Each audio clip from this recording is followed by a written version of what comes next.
Hola, hoy seguimos con la segunda parte sobre la iglesia y queremos aprender algo del término iglesia porque es una palabra muy usada y desafortunadamente a veces muy abusada o mal usada. Pero el término iglesia está más o menos claramente definido en el Nuevo Testamento. En el Antiguo Testamento, la palabra o el concepto de la palabra iglesia se traduce como asamblea o reunión. La palabra hebrea es edá. Y la palabra edá realmente también significa o implica el significado de testigo o bien de testimonio. Y por eso en el Antiguo Testamento la palabra iglesia, que se usaría en el Nuevo Testamento, se refiere a todo el pueblo de Israel. Y el pueblo de Israel tenía el destino de ser un testigo, de ser testimonio para Dios en la tierra. Y por eso nos sorprende que en Hechos 1:8 la palabra de Dios dice de que me seréis testigos en Jerusalén, en Judea, en Samaria, hasta los confines de la tierra. La palabra iglesia en el Nuevo Testamento es la palabra griega eclesia y que significa literalmente los llamados fuera. Entonces, solo en la palabra ya podemos ver varias cosas. En primer lugar, la iglesia no es algo que se encierra. La iglesia nunca puede ser una organización, o mejor dicho, un organismo que vive por sí mismo, sino que está concentrado y enfocado en afuera. La iglesia, el término, siempre se refiere a un grupo de personas quienes comúnmente creen en Jesucristo como su Señor y Salvador y han decidido caminar juntos, sea por un tiempo o sea por toda la vida. Pero la iglesia siempre se refiere a personas. Nunca en el Nuevo Testamento la palabra iglesia se refiere a un edificio hecho a mano de piedra, de madera, lo que sea, y nunca tampoco se refiere a una institución religiosa con jerarquías y estructuras.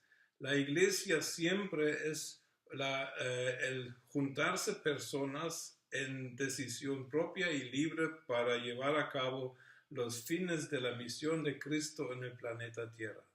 Por eso la iglesia siempre será evaluada de parte de su cabeza Jesucristo por sus relaciones que tienen entre sí. Porque podemos leer, por ejemplo, en las cartas de Jesucristo en Apocalipsis 2 y 3, de que Jesús lo que más critica es de que haya pleitos, lo que más critica es que realmente no están caminando como un cuerpo, que no están caminando en la misión que Él les ha dado. Y entonces aquí podemos ver la iglesia por Jesús siempre será evaluada por su calidad de relaciones que tiene, porque es lógico, si Jesús es la cabeza y si la iglesia es su cuerpo, entonces a Jesús la cabeza le interesa que las relaciones entre los miembros estén bien funcionando, porque si no funciona este cuerpo, entonces tampoco funcionará la misión de la iglesia en este mundo. Y por eso es muy importante de que cuando nosotros hablamos de iglesia o cuando queremos vivir iglesia, que tengamos en mente de que aquí se trata de relaciones humanas y relaciones también con Jesucristo, y el producto de estas buenas relaciones será de que el reino de Dios sea avanzado. Todos nos tenemos o nos deberíamos someter a esta meta, a este fin mayor, y encontrar nuestro lugar en este cuerpo. Yo sé que en muchos lugares del mundo la iglesia se define demasiado sobre los edificios que tiene o que no tiene. Pero mucho cuidado. Yo digo lo siguiente, un grupo de personas que se atreve a llamarse Iglesia de Jesucristo y que se desintegra por no tener un edificio, o que por perder un edificio ya no siguen siendo iglesia, realmente comprueban que nunca han sido iglesia. La iglesia en los primeros 300 años de su historia, después de la resurrección de Jesucristo y Pentecostés, la iglesia por 300 años existía solamente en casas, no tenían edificios. Y cuando realmente, históricamente hablando, cuando se empezaron a construir edificios a los cuales equivocadamente se les llegaron a llamar iglesias, allá sí se llevó a cabo un cambio de paradigma muy, muy serio y a mi parecer muy, muy crítico. ¿Por qué? Porque la gente llegó a creer de que la iglesia es un lugar físico donde uno puede ir y reunirse y depende del edificio que tenga. Y por eso también existen las exageraciones de que se han construido edificios de demasiado lujo, de demasiado valor, que realmente no tiene sentido a partir del Nuevo Testamento de tener un edificio de mucho lujo. Bueno, si Dios, si Dios lo permite, disfrútenlo, pero por favor, nunca lleguen a creer en su corazón de que el edificio es el lugar donde mora Dios. Porque la Biblia dice que el lugar de la presencia de Dios es tu cuerpo y el mío y en conjunto de todos los cuerpos de los creyentes. La iglesia es un organismo, no es una organización. La iglesia es algo que vive. La iglesia realmente funciona de la mejor manera cuando las relaciones humanas estén no perfecto, pero en un estado reconciliado y perdonado siempre. Y allá es donde nos ataca el diablo, allá a todos nos ataca porque siempre nos ponemos a pelear sobre asuntos que realmente se afectan el corazón, el núcleo de lo que es la iglesia.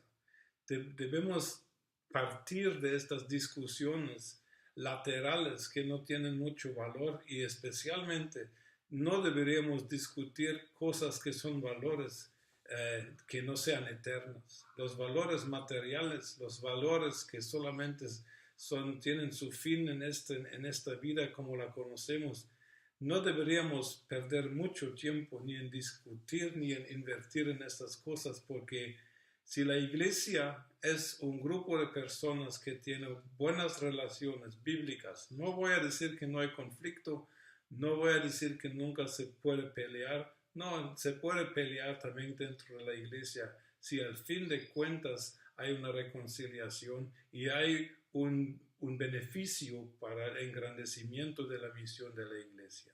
Por favor, no discutamos sobre tierras, no discutamos sobre edificios, sobre el interior de edificios, sobre estas cosas, porque hay almas que se están perdiendo y la fuerza y la energía que necesitamos para alcanzar estas almas es mucho más, la tenemos que preservar, la tenemos que guardar y no la tenemos que malgastar en cosas que solamente tienen una finalidad determinada y que no son eternas.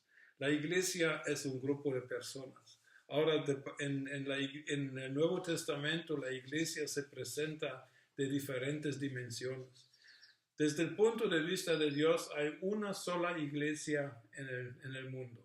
Y esta iglesia solo Dios la conoce porque son todas las personas que pertenecen al reino de Dios, porque han creído en su corazón que Jesucristo resucitó de los muertos y han confesado con su boca que Él es el Señor. Eso es el prerequisito para llegar a ser parte de la iglesia, el más importante.